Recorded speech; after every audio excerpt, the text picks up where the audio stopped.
agenda is request for bill introductions. Seeing none, I do want to take this time to welcome our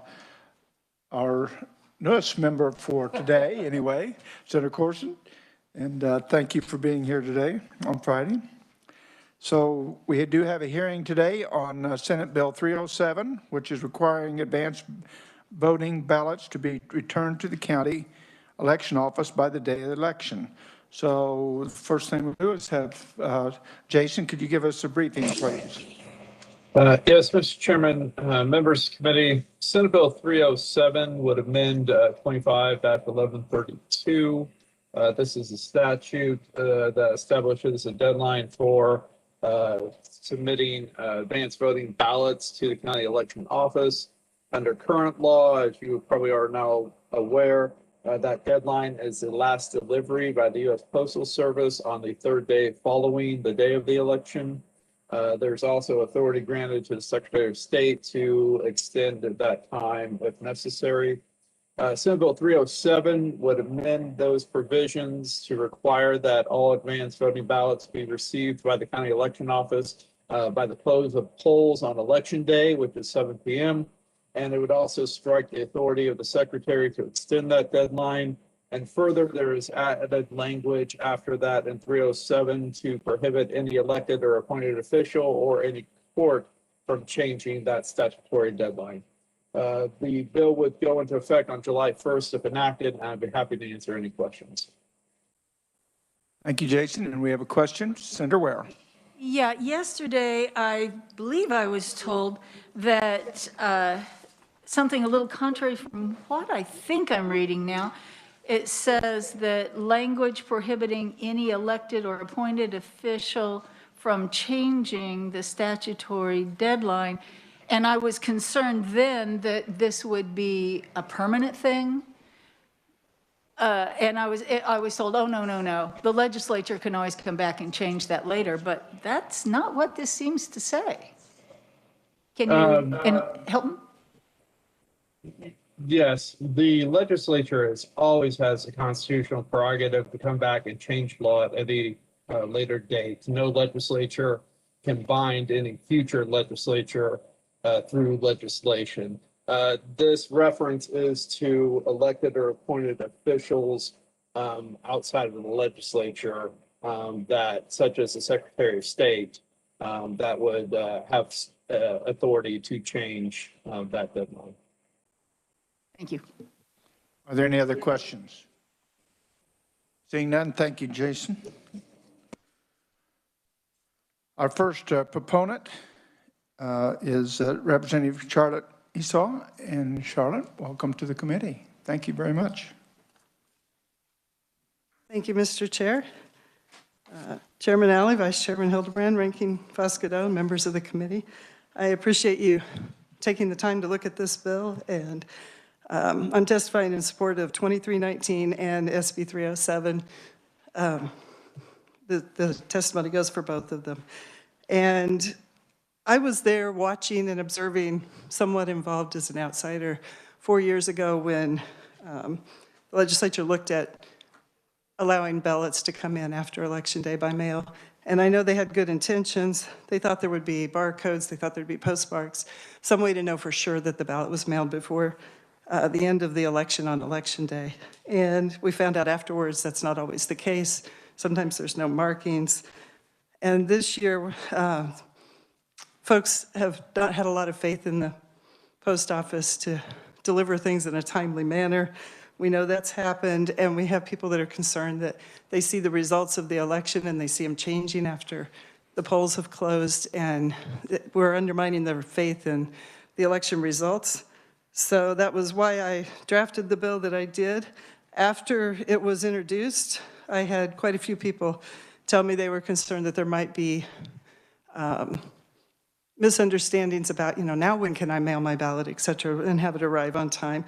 And they thought we should have put the deadline to be on Election Day, which I have no problem with, which is why I'm in support of the Senate bill version as well.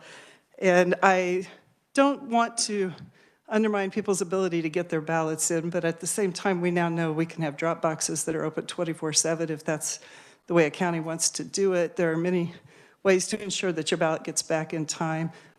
I do know that some folks have been concerned that if you are disabled, that you have trouble getting your ballot back. The folks that are seriously disabled are able to be on a permanent advanced ballot list, and so they can get their ballot mailed 3 weeks ahead of time, which should give them plenty of time to return it, even via the postal system, if that's what they choose to do. So that's basically where I'm at on this one. I'm happy to stay for questions at the appropriate time. Thank you. It's appropriate now. We'll ask for questions. Are there any questions of Charlotte? Excuse me, Representative Esau. Yes, Senator Corson. Thank you, Mr. Chair. Can you just you touched on it a little bit, but can you just talk about why we need this bill and the problem that it's going to solve, sort of just why this legislation is necessary and the problem that it's attempting to fix? I think the problem, it was somewhat on a national scale. I don't believe we've got serious problems within Kansas. We do have good election laws. I just think we should tighten them up a little bit.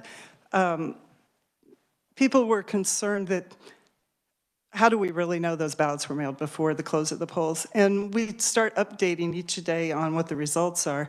So they see changes. Sometimes they even flip whether somebody has won or lost.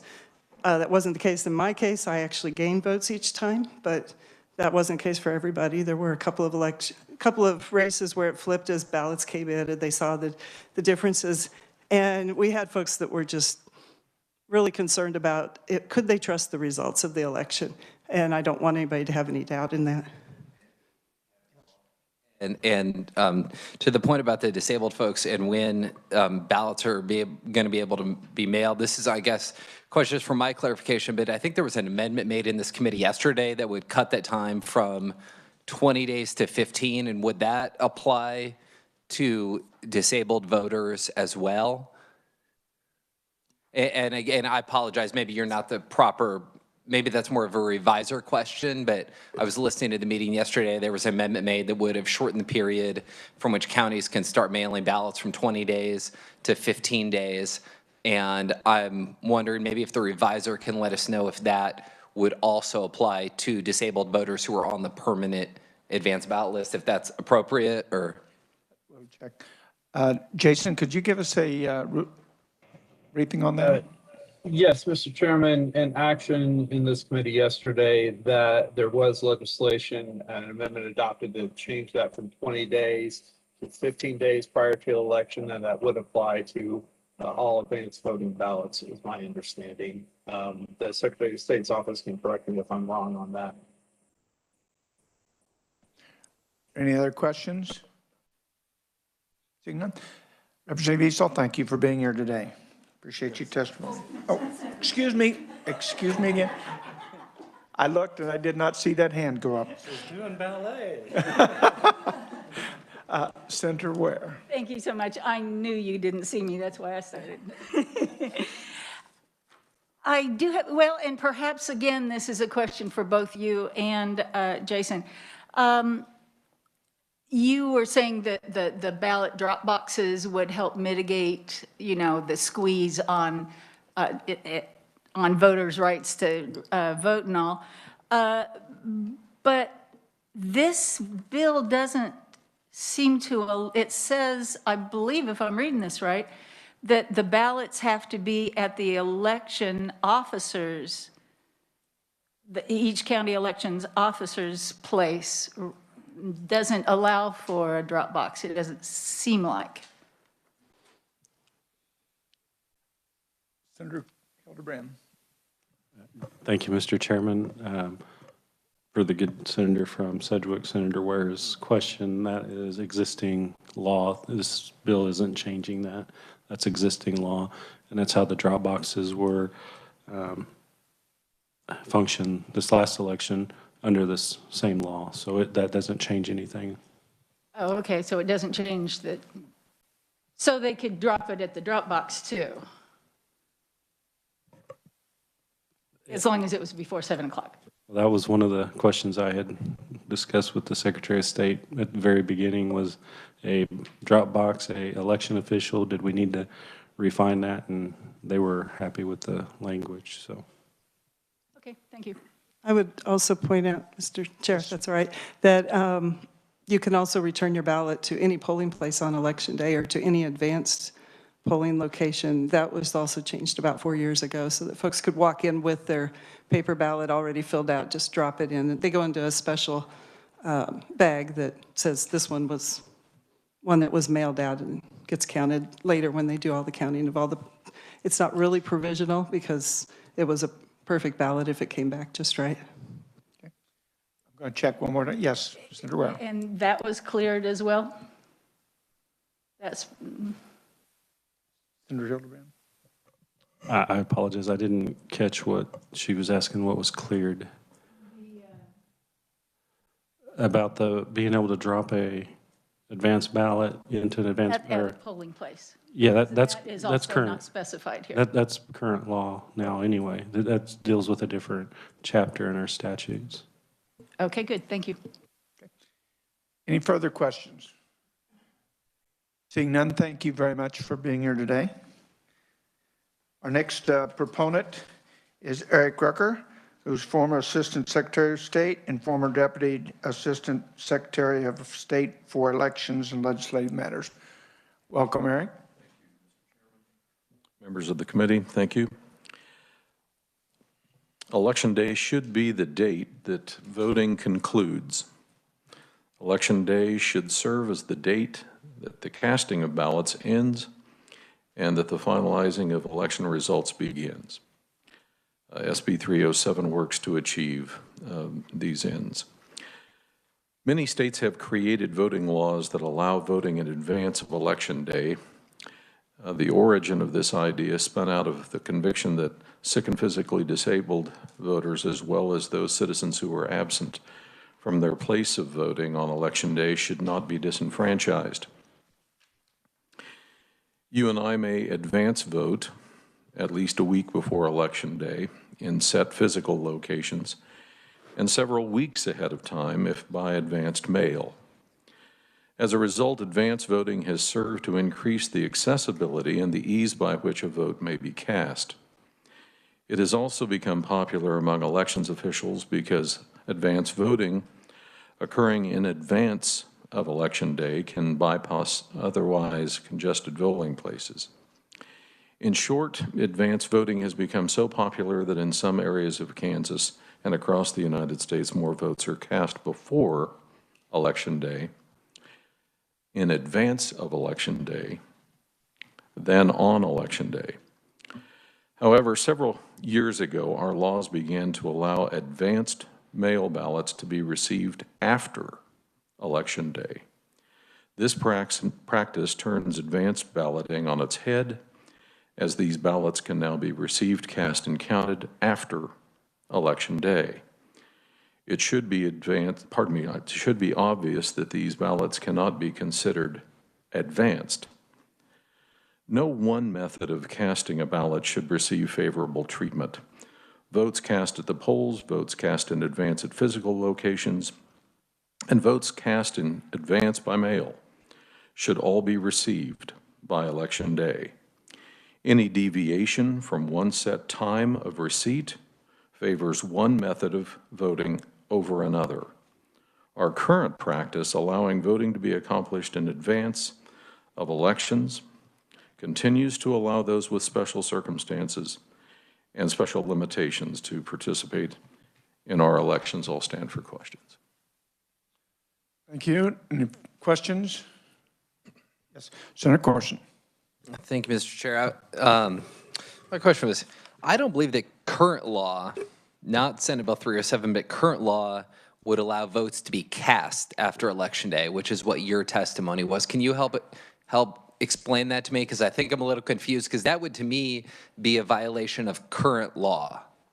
It would be, but that's happening. And that's, you have evidence that that's happening, that's... Anytime that the possibility exists under current law that an individual could vote after the polls closed on Election Day, that's casting. Put their vote in the mail, that's mail. Receipt after Election Day, up to 3 days after Election Day. that could happen. You've heard the previous testimony as to how it is that that could happen. The lack of standardized postmarking, the lack of barcodes determining when in fact a piece of mail actually hit the mail system would allow that to occur. In other words, if you allow receipt of an advanced mail ballot up to 3 days after the election, it could be cast after Election Day or on Election Day after the polls closed. It could then be received and it could be counted. So it could be, but again, you have no evidence that in Kansas that is happening. You have nothing to present to the committee that that's happened or is happening, just that it could hypothetically happen. And your question also included, our current law would allow such a thing. Our current law would allow such a thing. Thank you. Any further questions? I do have a question. It was stated previously, and maybe if you can't confirm, we could get the Secretary of State to confirm. Do all counties have the drop boxes for deposit of advanced ballots? Yep. These old elections officials like myself do defer to the new elections officials. Thank you. Katie, could you give us that answer, please? I literally just pulled it, so whew. Katie Copel, Deputy Assistant Secretary of State for Communications and Policy.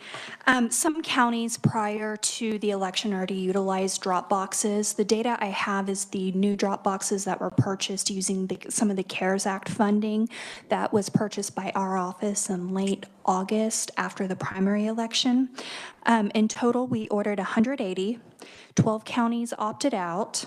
12 requested just one drop box, 79 requested two. We had allocated enough budget for every county to be supplied with two, and because some of them opted out, we were able to grant the request of Wabunsee County for 3, Johnson County for 12. I will note there were some counties like Sedgwick County who prior to the election had purchased drop boxes. Okay, thank you very much. Then Katie, got one more question, maybe. So we've all heard, and I want to say that in my opinion, and I'm going to use my opinion here, but what we're trying to do with the debate and the actions yesterday and what we're trying to do here, I think, is to ensure that we have secure and safe elections. And so we're not trying to suppress any vote. But my question is, the last day that ballots could be received in election. We've always heard that some guy found a box of ballots over here in the janitor's closet. If they did find that ballot boxes full, would they be counted? If you would, Mr. Chair, I'm going to defer to our election law expert, Clay Barker. He's more aware of that, and I do not want to be wrong. Okay, thank you very much. Clay, welcome to the committee again. Thank you, Mr. Chair. Clay Barker, Deputy General Counsel, Secretary of State.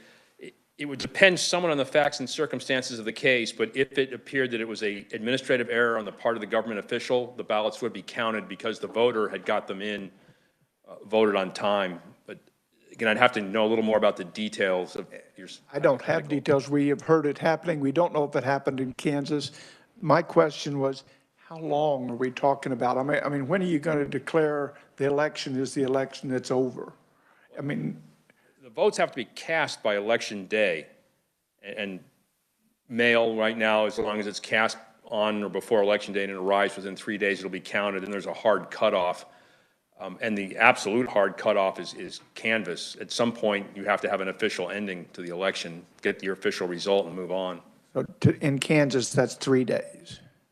For the mail ballots, nothing can be counted, even if it's postmarked early. And we do get mail ballots sometimes a month later, like late Christmas cards. But when I say we, the counties, but they are not counted. They're not counted. Okay, thank you very much for that. Any other questions? Yes, Senator Cluse. So am I understanding this right? Thank you, Mr. Chairman. The 3 days will still be in act, or are we saying it's going to be the day, everything? Senator, the way I read this bill, and again, our office has we're neutral on this. We have no position. You're the policymakers and decide when the ballots come in. The way I read the bill is that the mail ballot must be received on election day. It cannot be received after that. So the ballot could be dropped off at the polling place, a person could vote at the polling place, or the mail ballot arrives either in the mail or hand delivery at the county election office by, I believe the bill says 7 p.m., which is when polls close. And one more question. So this would this include our military then as well? The military ballots are governed by federal law, UNICABA, and they have some exceptions. And Ryan, is there an exception for anything coming late? Okay, nothing coming late. Those ballots, they'll get mailed out 45 days early. That's a federal requirement. Okay, thank you. And they can come back in somewhat different ways. If a soldier wants to voluntarily give up some ballot security, it can come back in different ways than regular ballots. Any further questions? Thank you. Appreciate that information.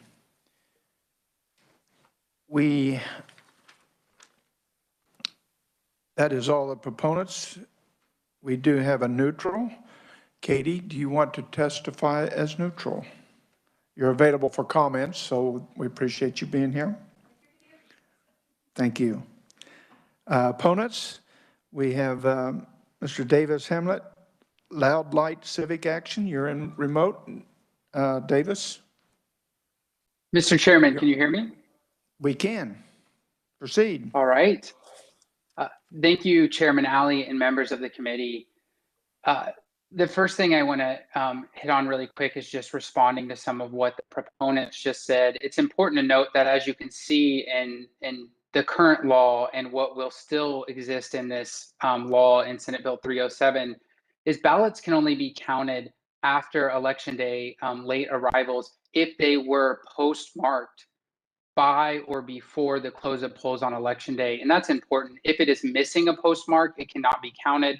If it is postmarked late, it cannot be counted. So it is just factually incorrect to say that ballots can be cast after the close of polls. This covers mail ballots that would come in later for a variety of reasons. As the Secretary of State testified on a similar bill in the House, we know that it can take up to 7 days for the ballots to go either direction, to reach the voter or to come back to the election office. So first off, I just want to say, given that there's no justification for this bill. I don't know what the intentions of this bill are, but I do know the impact will undoubtedly be voter suppression. The main part of this bill is reducing the amount of time from 3 days to 0 days. This is actually more extreme than the bill that was proposed in the House, which gave at least 1 day extra for late ballots to come in, or late ballots is maybe inaccurate, for ballots that are delayed in the mail process to come in. And given all the context that we know around how slow mail has been, this is, again, a verifiable fact. The Postal Service has testified to the U.S. Congress about this, how mail is unusually slow right now. We know it's disproportionately impacting rural communities. And as was stated yesterday, there is not a single USPS mail distribution center in the state of Kansas. So mail has to leave the state of Kansas in the process of getting between the voter and the election office in either direction. On February 16th, the House Elections Committee heard HB 2319, which was a similar bill. With that, the Kansas Secretary of State testified at that hearing that during the 2020 general election, 17,224 ballots arrived on Wednesday, 10,790 ballots arrived on Thursday, and 4,353 ballots arrived on Friday, meaning had this bill been enacted, Senate Bill 307 would have thrown away the duly cast votes of 32,367 Kansas citizens in 2020. That is over 32,000 Kansans that would have been disenfranchised, not because they did anything wrong. Again, they had their ballot in the mail potentially several days, even before the election, but they're guilty of having slow mail that is provided by the government. In this way, Senate Bill 307 is simply the government punishing citizens for shortcomings of the government.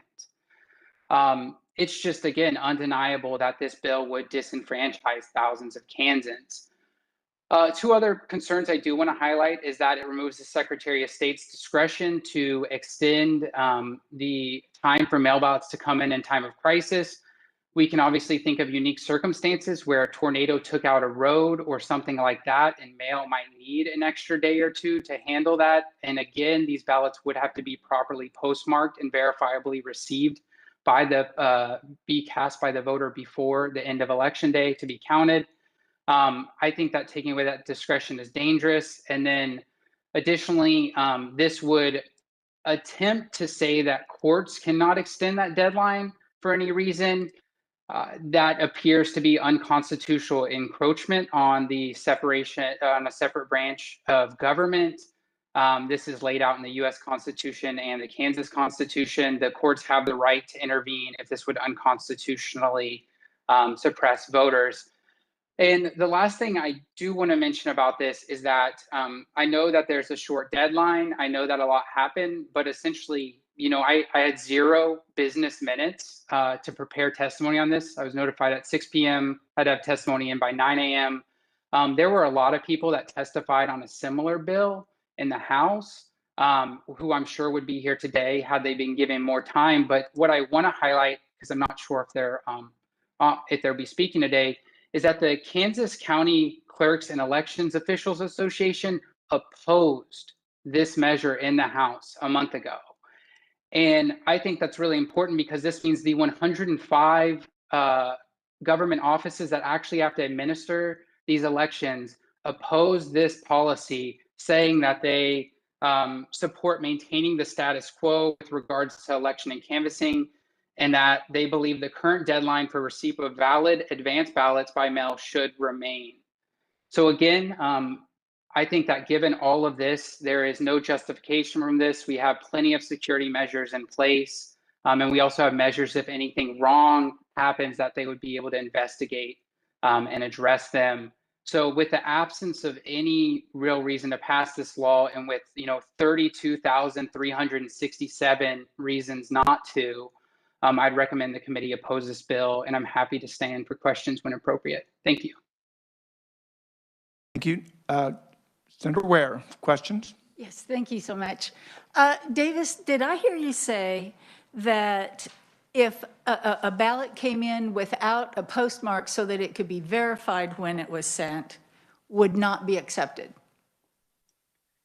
Yes, that's correct. Actually, if you have Senate Bill 307 in front of it, you can see how already in 25-1132, it's line 17 through 19 on the bill in front of you. It says that all postmarked or that are postmarked or are otherwise indicated by the U.S. Postal Service to have been mailed or on or before the close of the polls on the day of the election. So yes, the county clerks also in the last hearing in the House, they testified that they do have situations where a ballot doesn't have a postmark. They believe it was cast in time, but they can't count that. They can only count things that have postmarks on or before election day.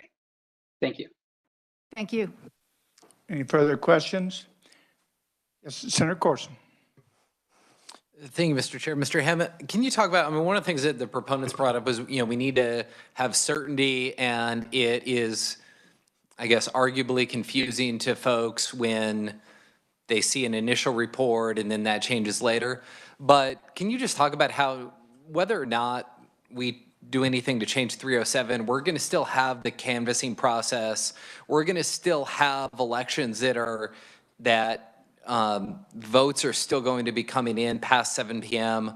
Not coming in, but votes are still going to be, that there is still the canvassing process. There is not a certainty on 7 p.m. on Tuesday whether or not we pass this. Can you just walk the committee through the canvassing process and how that is still going to arguably affect the results of some close races? And so there's still going to be public confusion. And I think really the answer is we just need to do a better job of educating voters about this process. So thank you. Senator Hildebrand. Thank you. May I respond to that? Yes, you may. Sorry. And then Senator Hildebrand. Thank you, Mr. Chairman, and thank you for the question. So with that, we actually have the canvass can take place anywhere between, I believe it's like 6 to 15 days afterwards. And that's when provisional ballots will be addressed. So until about 2 weeks after the election, we don't actually know the results of the election. It's really important to recognize that election night results are, not real results. This is just done as a public service for curious people. And when we say that someone won on election night, what we're really saying is that someone won by such a big margin, it would just be impossible for it to change.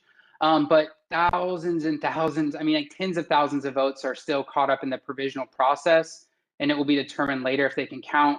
So we don't actually know the winner till at least 2 weeks later on a county level. And then there's an entire election objection process where if there's some anomaly that in the election process, that objection can be brought before the State Board of Elections. Lawsuits can be involved, and really it's not until about a month after the election that the real certified state result that cannot be changed has been enacted. And whenever we talk about, as it was mentioned, the elections aren't like overturned when more votes come in, right? I mean, it's just that they're still processing ballots. Some counties haven't even finished processing just the people who even voted in person on election day until days later. So yes, it is a kind of lengthy process with several steps. Some of those steps are mandated by federal law, so y'all wouldn't be able to change them even if you wanted to. I agree, though, that is a public education problem about understanding how elections really work. So thank you. Senator Hildebrand. Thank you, Mr. Chairman. Davis, thank you for your testimony. Just circling back to something you said earlier, and I just want to make sure and get it clarified. You said all 105 counties oppose that bill in the House? Could you clarify that statement for me, please? Yes, Senator Hildebrand, thank you. I said that in HB 2319, which was heard on February 16th, the Kansas County Clerks and Elections Officials Association, which is the official association representing the election policy stance of the 105 county election officials, as their organization stated that they are in opposition to this. Senator Hildebrand. Okay, Davis, thank you. And I apologize. I've slept a few days since then, but didn't he get up and speak and say he does not represent the 105 counties? He is speaking as an individual, even though he is the representative of 105 counties, but that he was not representing those 105 counties. He was just representing himself. I'm not sure if that was on this bill or maybe a comment he made in response to something someone asked, but the official written document, the testimony, which I'd be happy to send to everyone, and you can also find on the website, their official written testimony is as the Kansas County Clerks and Elections Official Association in opposition to this. He may have been asked a question and said he can't respond to that question as the association. And Senator Hildebrand. Davis, thank you for that clarification. But not so long ago, I was a county commissioner, and Kansas Association of Counties up here represents 105 counties. There wasn't one single time that they came and testified before the legislature that they reached out to our county and asked what our position was. They just automatically take that position on themselves. So I think it's very important that the committee understands that although someone that represents 105 counties doesn't actually speak for all those 105 counties. So thank you.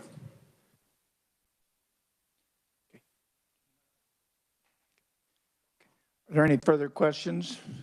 I do have one. The question that I have is, right now, present law is 20 days for advanced ballots. Is that correct? It is mail ballots at the earliest can be sent out 20 days before the election. At the earliest is current law. And so that's, well, for most voters. For military, it's 45 days. Right. But yes. And that would include anybody that's in a nursing home at disability? That would be that true? Okay. So, yes, Mr. Chairman. Thank you. And so you've testified, and I found that to be, I don't know whether that's what I expected or not, but the 32,000 voters that were counted after, that came in, I guess you say, after Election Day. So is that what you said, 32,000? Yes, Mr. Chairman, that's actually a number that was from the Secretary of State's office during, again, the HB 2319 hearing, where they said that, again, these would be ballots that were postmarked.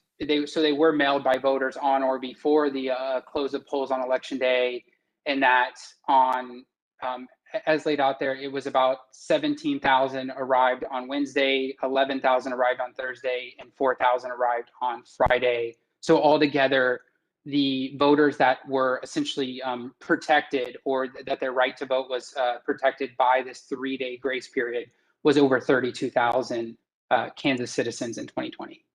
So those that asked for advanced ballots would have had 20 days prior to the election and up to 3 days after the election. Is that correct? Would those ballots be counted? Kind of. Well, it would be the county can't mail out the ballots until 20 days before.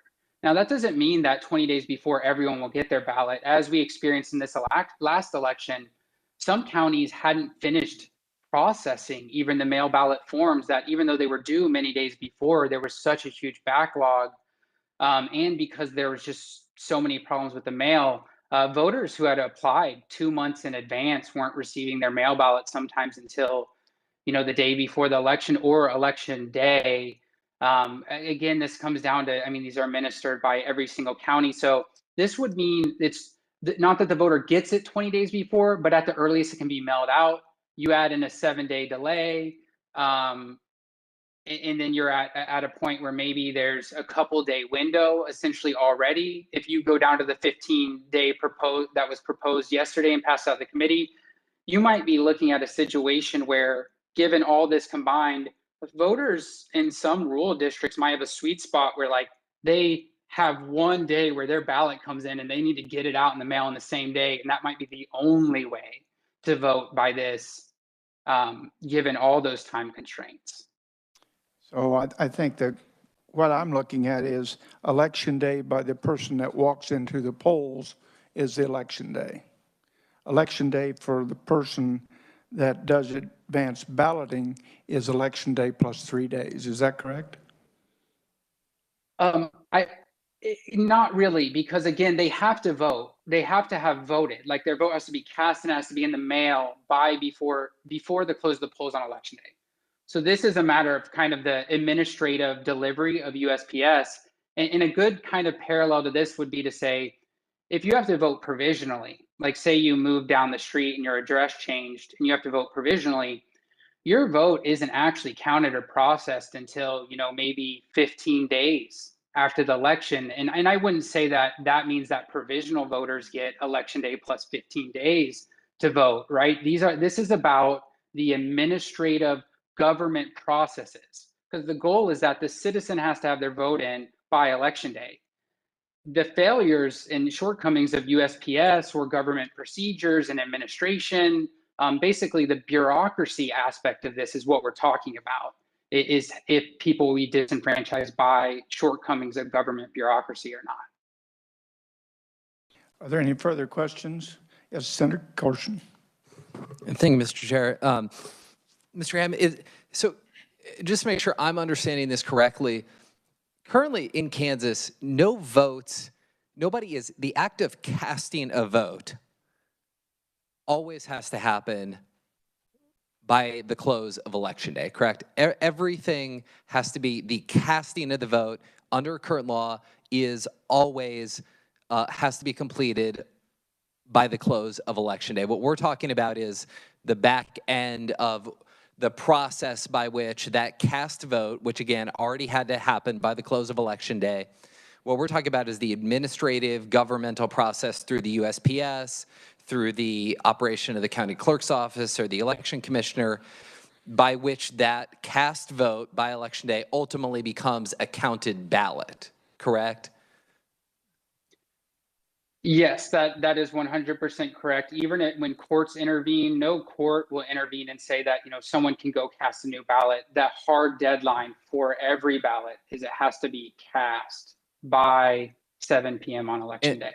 And then my follow-up is, if we change this from 20 days to 15 days, if we accept the testimony that it can take a week from the mailing of a ballot to the voter, and then a week from the mailing of the ballot by the voter back to the election office, if we cut that down to 15 days, by my math, that would essentially give some voters literally one day. There would be one day where they would have to be home, they would have to complete their ballot, and they would have to drive it to a mailbox to get it back in the mail system. Because 7 days on one end, 7 days on the back end would, by my math, leave literally one day for many of our voters in rural areas to make sure that they were home, immediately complete their ballot, and literally that same business day get it returned and back into the postal stream. Is that correct? Did I do that math correctly? I believe that's correct. And that's assuming that there would be no circumstance where mail could take more than 7 days for any voter. We do have, Katie, did you have a question, comment? Thank you, Mr. Chairman. I'm really not trying to be a nuisance. Katie Copal with the Secretary of State's office. I feel like for the purposes of this conversation, because it has been referred to an individual who's not representing our office, I did bring copies of our testimony that we submitted with 2319, so you're getting the information directly from us. It is a different bill, but on the backside it does have some data and I will hand this to Connie, and I'll also email it to her so you have a copy. One thing on the canvass statute says canvass may start 6 days following an election. So it was Tuesday. Counties could begin canvassing the Monday following the election, and that could go through the following Tuesday. So they had 8 days. And then from there, the state collects information, and then we canvass. In November, we canvassed at the end of November. So hopefully that helps clarify a little bit. And then the deadline to request advance by mail ballot applications is 1 week prior to the election. Thank you very much. Seeing no further questions for Mr. Hamlet, we thank you for being here today. We appreciate your testimony. We do have Mr. Mike Burgess with the Disability Rights Center with here. Welcome, Mike. Appreciate you being here. Hi, thank you. And as the chair said, I'm Mike Burgess with the Disability Rights Center of Kansas. I'm the director in policy of policy and outreach there. I had also, since a lot of people covered their previous credentials, I had the privilege of chairing the House Elections Committee in 2007, 2008. Where I was happy to have championed a number of election security measures. I also got recruited to work by my county election officer at the time to be a supervising judge, and have worked both on an election board for a number of elections. So I have kind of firsthand experience on the polling site as well. And then for 6 years, I've been the director of policy outreach at the Disability Rights Center. And part of our mission is to educate, and we're charged by federal law, and one of our grants is to educate individuals with disabilities on their rights as voters, and to help them, in some cases, be able to vote. So most of that involves on election day doing monitoring of polling place accessibility. We also have a hotline that individuals can call if they have questions or concerns about their rights or about specific issues that could come up on election day. So I'll kind of jump in. I know you've covered a lot of ground, and so I appreciated this opportunity to come here today and talk about this, because I know during yesterday's 2-hour and 38-minute meeting, you covered a lot of ground, and I know there was some mention of individuals with disabilities, but want to just kind of give a little bit of context to that in light of this bill as well. So obviously you've covered the challenges of the U.S. Postal Service and the fact that all of the distribution centers or mail sorting centers are not in Kansas, and the delays. So many Kansans with disabilities do utilize advanced ballots. Now, one thing I do want to clarify is there are many individuals with disabilities who choose to vote on election day. I mean, just like everyone else, that is their, so you can't just assume that the permanent advance list is all the people with disabilities. Certainly you have to have a disability to qualify for that, but there are numerous other individuals with disabilities that are not on that. So they may vote in person most years. This last year, more than likely, like a lot of Kansans, they chose to vote by mail this one election. So they don't want to be on the permanent list. So I think you just need to have that in the back of your mind as you're looking at this. And it's always an individual's choice to disclose their disability in every circumstance. Voting is yet another choice where we have laws that allow certain privileges if you have a disability and they certify to that. But I want to, make sure that is always their choice and should always remain their choice of whether they choose to disclose their disability. So just to look at, again, kind of summarize in the context of this bill, which takes 3 days off the back, but yesterday you shortened the amount of time an individual has to advance vote by mail by 5 days. You limited who can assist a voter. And again, that's one of the things that's our contention. It always ought to be the individual's choice who assists them. Again, that ought to be their choice on who they ask for assistance. And obviously that person cannot, we would have very big issues for anyone who's exerting undue influence on a voter. But it always ought to be their choice who can assist them. That was removed. You added in a signature match requirement, which again, that is probably disproportionately going to impact individuals with disabilities and create an additional administrative barrier to make sure their vote casts. And then this bill removes 3 days on the back end for an individual with the mail. And so while I'll take myself personally, it's relatively easy for me to get my ballot, process it, sign it, put it in the envelope. Thankfully, I'm in Shawnee County where the county pays the postage. But if I wasn't in a county with paid postage, find a stamp, hopefully you have one, put the stamp on, and then put it in the mail. Again, that's quite a bit to do, but it's still very doable for me. Imagine if you're an individual with quadriplegia or dexterity challenges. This becomes a much bigger issue to go through that. Again, filling out the ballot, putting it in the envelope, filling out and signing all the necessary affidavits if somebody's assisting you. And again, if somebody with quadriplegia, someone's going to have to attest that they signed because the ADA and our Kansas law allows, their signature could be a wink in some circumstances. So if they give their signature, someone has to attest to that. All this has to happen, and if they're homebound, this has to happen when somebody's at their home to do all of this. Now with yesterday's, you limited it to 5 people. So if they're the 6th person, that their care attendant who's in that day, who's going to be, who's their regular attendant, helps them get out of bed, cooks their breakfast, helps them with their activities of daily living, like the home and community services waivers provide for. That has to be, they have to catch them on that day. And again, with the mail service challenges, if they're in that 7 day, that all has to happen in that 1 day window. So I just, again, our concern, and I say this as somebody who has fought hard to have secure elections. I mean, there are a number of laws that I helped get passed to improve the security of elections. I think you have to balance with the accessibility. In this case, I mean, we know there's going to be individuals with disabilities in light of all of those things that are going to be negatively impacted, whose votes are not going to cast, or not going to count when cast. And so with that, that's why I want to urge your opposition to this bill and just give you context for all of those other changes. I mean, when you look at everything that you've done yesterday and possibly might do today, I mean, that's a big impact on those individuals with disabilities. And so with that, Mr. Chair, I'd be happy to stand for questions. Thank you. Are there questions? Senator Corson. Thank you, Mr. Chair, and thank you for your testimony, and thank you for being here. Can you just talk to me about, would the cumulative effect of these bills with the amendments, would the effect of those be collectively that it would be harder for people with disabilities to vote? I think it's safe to say that would be the case, that there would be a lot less, there would be a significantly higher chance that there'd be voters with disabilities whose votes would not count for any one of those reasons. Any other questions? Thank you for being here today. Thank you. Are there any others? Yes, Senator Hildebrand.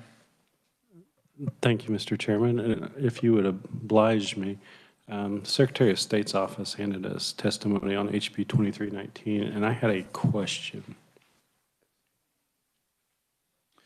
Thank you for being here again, Katie. Katie, thank you. Sure. So was this your testimony that you provided and that you gave? In this House Elections Committee, yes, sir. Okay. And it was on 2319. Want to make sure I'm telling you the right bill.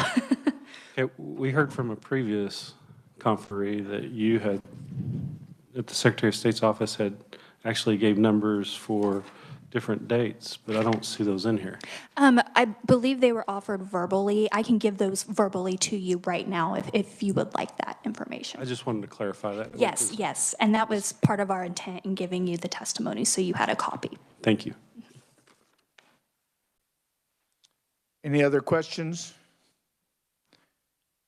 Seeing none, do we have any, we had no neutrals, except we classified Katie as a neutral, so.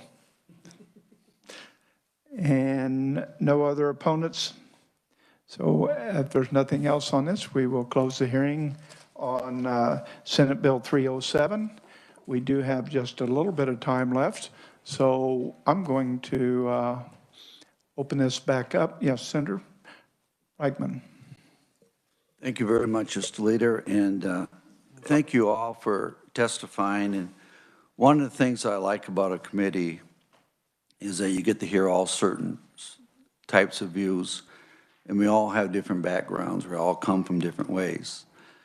And I just came through a district convention in the western part of the state, and I had time, I met with over 150, but many, many people were really upset, concerned, wondering about what's our fundamental right to, for free people, our rights being challenged. They were concerned we ever be able to have a safe election. As I was watching things on TV, not Kansas so much, but other ones as I was looking, all the challenges that were coming on. We can give example after example how it looked like other people were beating the system. And they were very, very frustrated that they were losing their fundamental right. And I, when we extended the voting days for 3 days, I wasn't here at that time, but it sounded like a pretty good idea. And it seemed like some people were taking advantage of that and extending the deadline. And really in some states, as we was watching, not in days, but weeks and months. I also understand the process that some of them never will be counted. And I also understand we went by law, so some people put them in afterwards, which is fine because they were obeying the laws. And I don't know, I just think that sometimes we're losing what we're trying to do also is have a fair, and everyone wants a fair election. We want everyone to be able to vote. And we have such a way of information that we give to the voters. I think every one of us got so sick and tired of being contacted for many, many ways. We have many groups that try to help us in there. So I think we did make a mistake a few years ago extending this. And I don't think there was really a problem that much in Kansas. And on that, so it kind of looks like a little bit of contradiction. But I also think that other states need to be stepping up, and maybe we can help clarify some of these where other people are taking advantage of it, of the situation that they have. And I also think some of the problems we have on here that other people mentioned, I think we can help take care of that. I think we can help fix those different ones. So I just want to come out and say that this is not an easy bill. And I really listened to the debate as we went through and exchanging ideas, and that's what our whole government is about. And we look at it from different ways. And I just saw the pain in so many people in my district and the frustrations that they said, you know, it was very, very, they were very, very frustrated. So I plan on supporting this bill, Mr. Chairman. Thank you. Yes, Senator Ware. Thank you so much, Mr. Chair. As legislators and leaders, our highest goals should always be to protect rather than to diminish Kansans' rights. with all the bills that we passed out yesterday, along with this one today, it looks to me like we're doing the opposite when it comes to voting rights. I can't help but think about the single mom who's working 2, maybe even 3 jobs to take care of her family. She has real constraints on her time. Or the elderly who have constraints physically, or the poor who don't have a car, don't have a phone, don't maybe have the stamp like Oletha said the other day, or the disabled like we heard about today. Are we really ready to squash their voices? Our own Secretary of State said we were fine. Even Mike Pompeo was bragging about how well the Kansas election went just yesterday. So my main question is, what are we gaining while we are losing these rights? If there was a counterbalance, then there might be some, shining moment for me in this. And then there are a lot of people. There are a lot of people who are saying that these bills curtail their rights, and that's the aim of these bills. I really hope we can prove them wrong.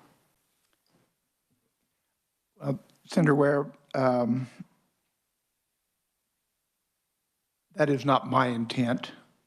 I take some exception to those comments, and I appreciate those are not your comments. It's what you've heard or what you've read. So thank you for that. I think our intent for this committee are fair, transparent, and secure elections. So my question when this bill came up, and I will say this, it came up quickly, came up from the House bill. My thought process when I read the bill was, when is an election over? And how much time should we give them? 3 days past it to accept it? Is that enough? We've heard testimony that it isn't for some, maybe, because of our slow mail service. But could we extend it to Thanksgiving? Could we extend it to Christmas? We have to have a date. Whether that date is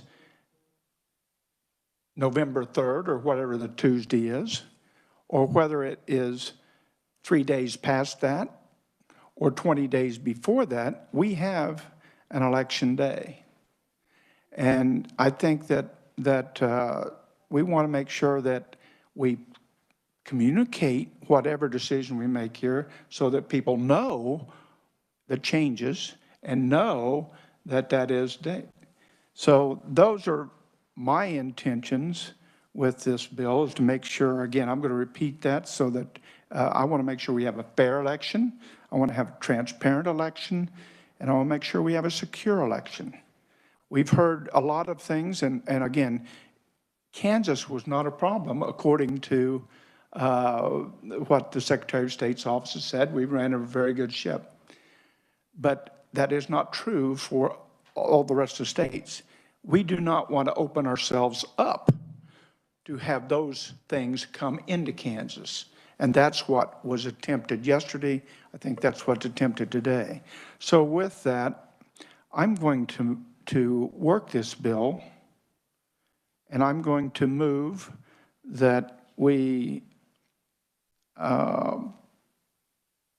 approve Senate Bill 307, excuse me.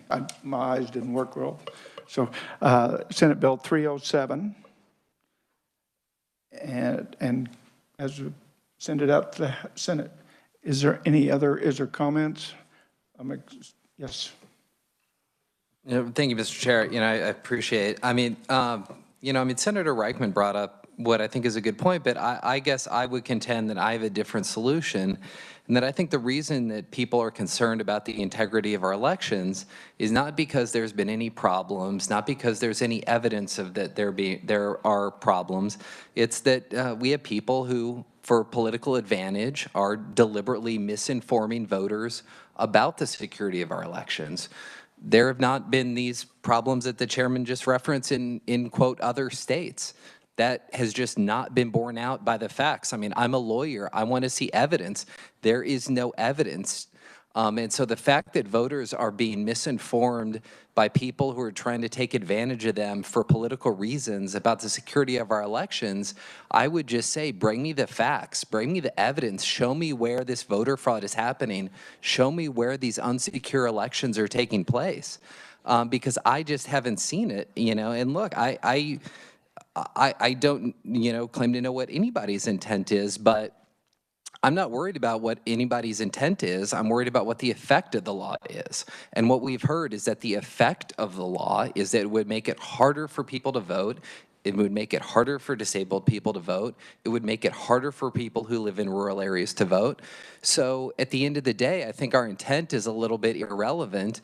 And I don't question anybody's intent, but what matters is the effect of this law. And the effect is that this law is point blank a voter suppression law. There is no other way to characterize it. This law, the only reason that we would pass this law is to make it harder for Kansans to vote. And, you know, you talked about, well, when is the end? I mean, that's, and again, a little bit of a red herring, because nobody is talking about elections going on until Thanksgiving. Nobody is talking about elections going on until Christmas. So I think to bring that up is a little bit of a distortion of the issue before this committee today, which is, do we maintain what is just a simple grace period to allow votes that, again, always have been cast on or before Election Day, current law? Do we allow some grace for the administrative, for the Postal Service, for the elections process, not the casting of the votes? So I guess I would just say it's a little bit of a red herring to be talking about extending an election through Thanksgiving. That's not the bill. Extending an election through Christmas is not the bill. Actually, the bill goes in the opposite direction, which is to restrict voting. And the effect of it, not the intent maybe, but the effect is that this is a voter suppression law that we're voting on. Thank you. Yes, Senator Clues. Thank you, Mr. Chairman. You know, historically, Election Day has been the day that voting concludes, and sitting here listening to all the testimony on every side, everything has a timeline, and there are things in life that have a definite timeline. And it's been on my mind for some time that I have an expiration on my driver's license, and when I need to get in there and get it done. Many of us know the April 15th date. And so we have 364 days to plan for Election Day. And so I'm in support of this bill, this amendment. Thank you. I made the motion to move this out of committee. Possibly, do we have a second? Motion's been made and seconded by Senator Hildebrand. Any further discussion? Yes, Senator Dietrich. As well as a comment. I don't recall anybody saying what happened to this bill in the House, the 2319, I believe it was. Did it come out of committee, or did the House vote on it? I couldn't read my phone. Okay, I will ask if the representative, so what was the result of your bill in the House? Still in committee. May I make a comment? You may. So, you know, I've been advocating for our elections offices.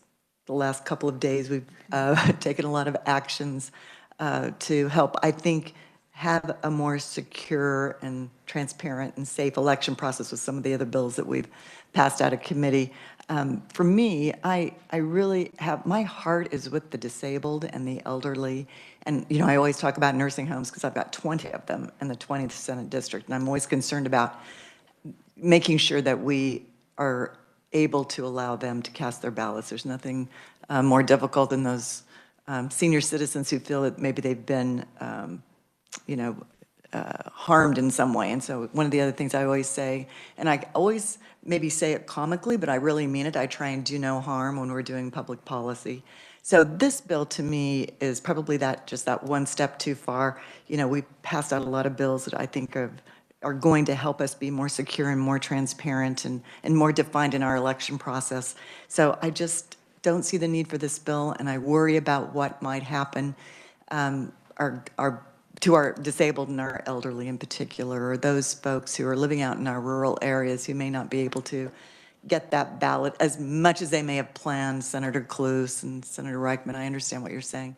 I just feel that I want to make sure that if we know that that ballot has been cast by the postmark on it, either on or before Election Day, then it deserves to be counted within that 3-day window that we currently have. Now, if it's after that it's received and it's not postmarked, you know, that's another issue. That's an administrative issue with the post office. So I'm not going to be in favor of this bill. I understand all of the feelings and the thoughts, but for me, I think we've done enough. And this is just that one piece that I worry about our disabled and our elderly. So for me, I'm going to be a no, but thank you. Thank you. Any further questions? We have a motion. We have a second. All in favor, say aye. Aye. Opposed? No. Okay, I'm going to ask for a show of hands. Aye. Raise your right hand. No. 5-3. Motion carries. I don't believe that there is anything else for today. Thank you for coming in on Friday, and thank you for the testimony that you've given today. So thank you very much. This hearing is over.